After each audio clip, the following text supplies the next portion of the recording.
Iran European union ശീതയുദ്ധം പുതിയ വഴിത്തിരിവിലേക്ക്.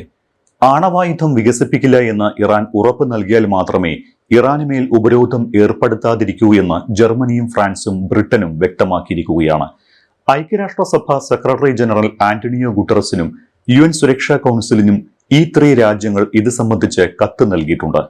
European യൂണിയനിലെ 3 പ്രബല ശക്തികളായ രാജ്യങ്ങളായ ജർമ്മനിയും ഫ്രാൻസും ബ്രിട്ടനുമാണ് ഈ 3 ഗ്രൂപ്പ് രാജ്യങ്ങൾ എന്ന ലേബലിൽ അറിയപ്പെടുന്നത്. ആണവ പദ്ധതി സംബന്ധിച്ച ചർച്ചകൾക്ക് തയ്യാറായില്ലെങ്കിൽ റഷ്യയ്ക്ക് മേൽ ഏർപ്പെടുത്തിയ സാമ്പത്തിക ഉപരോധത്തിനും നയതന്ത്ര ആക്രമണത്തിനും സമാനമായ ആക്രമണങ്ങളും ഉപരോധങ്ങളും നയതന്ത്ര സംഘർഷങ്ങളും ഏറ്റുവാങ്ങാൻ തയ്യാറാകണമെന്ന് ഇറാന് ഈ 3 രാജ്യങ്ങൾ മുന്നറിയിപ്പ് നൽകിയിരുന്നു. ഈ മാസം അവസാനം വരെയാണ് ഇറാന് ഈ 3 രാഷ്ട്രങ്ങൾ നയപരമായ തീരുമാനമെടുക്കാൻ സമയപരിധി നൽകിയിട്ടുള്ളത്. ഓഗസ്റ്റ് അവസാനത്തിനകം ആണവായുധം വികസിപ്പിക്കുന്നത് സംബന്ധിച്ച കാര്യത്തിൽ നയതന്ത്ര തീരുമാനം എടുത്തില്ലെങ്കിൽ കടുത്ത ഭവിഷ്യത്തുകൾ നേരിടേണ്ടി വരുമെന്നാണ് അന്ത്യശാസനം. ഇക്കാര്യത്തിൽ ഈ 3 രാജ്യങ്ങളുടെ എല്ലാവിധ നയതന്ത്ര ഉപകരണങ്ങളും ഉപയോഗിക്കുമെന്നും ഈ 3 രാഷ്ട്രങ്ങൾ സംയുക്തമായി ഐക്യരാഷ്ട്രസഭയ്ക്ക് നൽകിയ കത്തിൽ വ്യക്തമാക്കിയിട്ടുണ്ട്. അതായത് ഇറാൻ ഏതെങ്കിലും തരത്തിൽ ആണവായുധം വികസിപ്പിക്കാൻ ഒരുങ്ങിയാൽ അത് ഇറാൻ സാമ്പത്തികമായും വാണിജ്യ വ്യാപാരപരമായും വലിയ ഭവിഷ്യത്തുകൾ അനുഭവിക്കാൻ ഇടയാക്കുമെന്നാണ് അന്ത്യശാസനം. എന്നാൽ ഇറാൻ ആകട്ടെ ഇത്തരം മുന്നറിയിപ്പുകളെയും താക്കീതുകളെയും അവഗണിക്കുകയോ തള്ളിക്കളയുകയോ ചെയ്യുന്ന നിലപാടാണ് സ്വീകരിക്കുന്നത്. തങ്ങളുടെ ആണവായുധം സ്വന്തം പൗരസംരക്ഷണത്തിനാണ് എന്നും ആണവ പരിശോധനയ്ക്ക് തയ്യാറല്ല എന്നുകൂടി പറഞ്ഞു വെക്കുമ്പോൾ അത് ശക്തമായ ഒരു നിലപാട് കൂടിയായി മാറുന്നുണ്ട്. ഇറാന് നൽകിയ മുന്നറിയിപ്പിൽ ഈ 3 രാഷ്ട്രങ്ങൾ ഉദാഹരണമായി ചൂണ്ടിക്കാട്ടുന്നത് റഷ്യയെയാണ്. ഉക്രൈൻ യുദ്ധ പശ്ചാത്തലത്തിൽ യൂറോപ്യൻ യൂണിയനും അമേരിക്കയും സമാനമായ ഒരു സാമ്പത്തിക ആക്രമണം നടത്തിയിരുന്നു. റഷ്യയുടെ എണ്ണയ്ക്കും ടാങ്കറുകൾക്കും ബാങ്കുകൾക്കും അടക്കം അതിശക്തമായ ഉപരോധം കൊണ്ടുവന്നത് റഷ്യയെ മാത്രമല്ല, റഷ്യയുമായി സഹകരിക്കുന്ന രാജ്യങ്ങളെ കൂടി പ്രതിരോധത്തിലാക്കിയിരുന്നു. റഷ്യൻ ബാങ്കുകളെ രാജ്യാന്തര പണമിടപാട് സംവിധാനമായ സ്വിഫ്റ്റിൽ നിന്ന് പുറത്താക്കാനും യൂറോപ്യൻ യൂണിയൻ തീരുമാനിച്ചിരുന്നു. ഇത് റഷ്യൻ സമ്പദ് വ്യവസ്ഥയെ അതിഭീകരമായി ഉലയ്ക്കുകയും പിടിച്ചു കുലുക്കുകയും ചെയ്തിരുന്നു. റഷ്യയുടെ പണപ്പെരുപ്പം 10% മുകളിലേക്കും അടിസ്ഥാന പലിശ നിരക്ക് 20% മുകളിലേക്കും കത്തിക്കയറാനും ഇതിടയാക്കി. ഉപരോധം ഭയന്ന പല രാജ്യങ്ങളും റഷ്യയുമായുള്ള കരാറുകൾ അവസാനിപ്പിക്കുന്നിടം വരെ കാര്യങ്ങളെത്തി. പല റഷ്യൻ കമ്പനികളും മൂലധന പ്രതിസന്ധിയിലായി. വായ്പകൾ തിരിച്ചടയ്ക്കാനാകാതെ പാപ്പരത്ത നടപടിയിലേക്ക് കടന്നത് ഡസൻ കണക്കിന് കമ്പനികൾ. റഷ്യൻ എണ്ണയ്ക്ക് അന്താരാഷ്ട്ര വിപണിയിൽ വില കുറച്ചു. റഷ്യൻ എണ്ണയുടെ പരമാവധി വില $60 നിന്ന് $47.6 വെട്ടിക്കുറയ്ക്കുകയും ഈ വിലയ്ക്കല്ലാതെ എണ്ണ വാങ്ങരുത് എന്ന് കർശന നിർദ്ദേശം നൽകുകയും ചെയ്തു. ഇപ്പോൾ സമാനമായ ഉപരോധ സാഹചര്യമാണ് ഇറാനുമേലും നടപ്പാക്കുമെന്ന് ഭീഷണി മുഴക്കിയിരിക്കുന്നത്.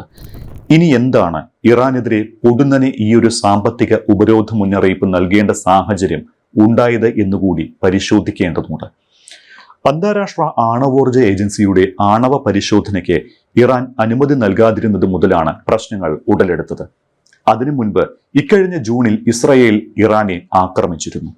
ഇറാന്റെ ഉന്നത നേതാക്കളെയും ശാസ്ത്രജ്ഞരെയും ആണവ കേന്ദ്രങ്ങളും ലക്ഷ്യമിട്ടുള്ള ഈ ആക്രമണത്തിന് പിന്നാലെ ഇറാൻ ആണവായുധം പ്രയോഗിച്ചേക്കുമെന്ന ആശങ്കയുമുണ്ടായിരുന്നു. ഇതാണ് ഇറാനോട് 2015 ആണവ പദ്ധതി പുനഃസ്ഥാപിക്കാൻ യൂറോപ്യൻ യൂണിയൻ ആവശ്യപ്പെട്ടത്. അതോടൊപ്പം കൊക്കേഷ്യൻ മേഖലയിൽ അമേരിക്കൻ ഇടപെടലിന് ഇറാൻ തുരങ്കം വെച്ചതും ഇറാനുമേൽ വിരോധത്തിനിടയാക്കി. അർമേനിയയും അസർബൈജാനുമായുള്ള ആജന്മ ശത്രുത അവസാനിപ്പിക്കാൻ ഡൊണാൾഡ് ട്രംപ് ഇടപെട്ട് Trump route for international peace and prosperity അഥവാ ട്രിപ്പ് എന്ന വ്യാപാര ഇടനാഴി രൂപീകരിക്കുകയായിരുന്നു ചെയ്തത്. അർമേനിയയെയും അസർബൈജാനെയും ബന്ധിപ്പിച്ച് തുർക്കിയിലേക്ക് നീളുന്ന ഈ ചരക്കു നീക്ക പാത ഇറാൻ റഷ്യ രാജ്യങ്ങൾക്ക് സമീപത്ത് കൂടിയായിരുന്നു വിഭാവനം ചെയ്തിരുന്നത്. എന്നാൽ ഇതിനെ ഇറാനും റഷ്യയും ശക്തിയുക്തം എതിർത്തു. മേഖലയിൽ സൈനിക താവളം ഒരുക്കുകയാണ് ട്രംപും അമേരിക്കയും ലക്ഷ്യമിടുന്നത് എന്നും ഇത് അംഗീകരിക്കില്ല എന്നും പുറത്തുനിന്നുള്ള ശക്തിയുടെ ഇടപെടൽ മേഖലയിൽ ആവശ്യമില്ല എന്നുമായിരുന്നു ഇരുവരുടെയും നിലപാട്. മാത്രമല്ല ഇത് ഇറാന്റെ സുരക്ഷയ്ക്ക് ഭീഷണിയാണ് എന്നും അമേരിക്കയുടെ രാഷ്ട്രീയ നീക്കമായി കരുതുന്ന ഈ ഇടനാഴി ട്രംപിന്റെ കൂലിപ്പട്ടാളത്തിന്റെ ശവപ്പറമ്പാകുമെന്നും ഇറാൻ പരമോന്നത നേതാവ് ആയത്തുള്ള ഖമേനിയും മുന്നറിയിപ്പ് നൽകിയിരുന്നു. അതേസമയം ഇറാന്റെ പുതിയ നീക്കം ശീതസമരത്തിന്റെ മഞ്ഞുരുക്കത്തിന്റെ സൂചനയായി കാണാവുന്നതാണ്. അന്താരാഷ്ട്ര ആണവോർജ ഏജൻസിയുമായി ചർച്ചയ്ക്ക് ഇറാൻ സമ്മതിച്ചിട്ടുണ്ട്.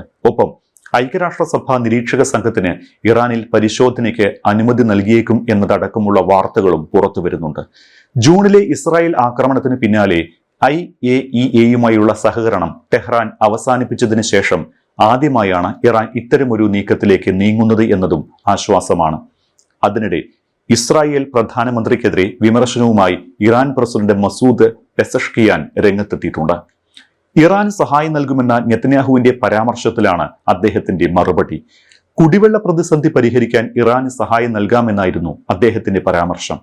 പലസ്തീന് വെള്ളവും ഭക്ഷണവും നിഷേധിക്കുന്ന ഇസ്രയേലിനെ ഒരിക്കലും വിശ്വസിക്കാനാവില്ല. ഗാസയ്ക്ക് വെള്ളം കൊടുക്കാത്തവർ ഇറാന് നൽകുമോ? ഒരു മരീചിക എന്നതിനപ്പുറം ഇക്കാര്യത്തിൽ മറ്റൊന്നുമില്ലെന്ന് അദ്ദേഹം പറഞ്ഞു. ഇറാൻ ക്യാബിനറ്റ് യോഗത്തിലായിരുന്നു പെസഷ്കിയാന്റെ പരാമർശം. നിലവിലുള്ള സർക്കാരിൽ നിന്നും ഇറാൻ മോചിതമായാൽ കുടിവെള്ള പ്രതിസന്ധി പരിഹരിക്കാൻ അവരെ സഹായിക്കുമെന്ന് നെതന്യാഹു പറഞ്ഞിരുന്നു. ഇക്കാര്യത്തിലാണ് ഇറാൻ പ്രസിഡന്റിന്റെ പ്രതികരണം.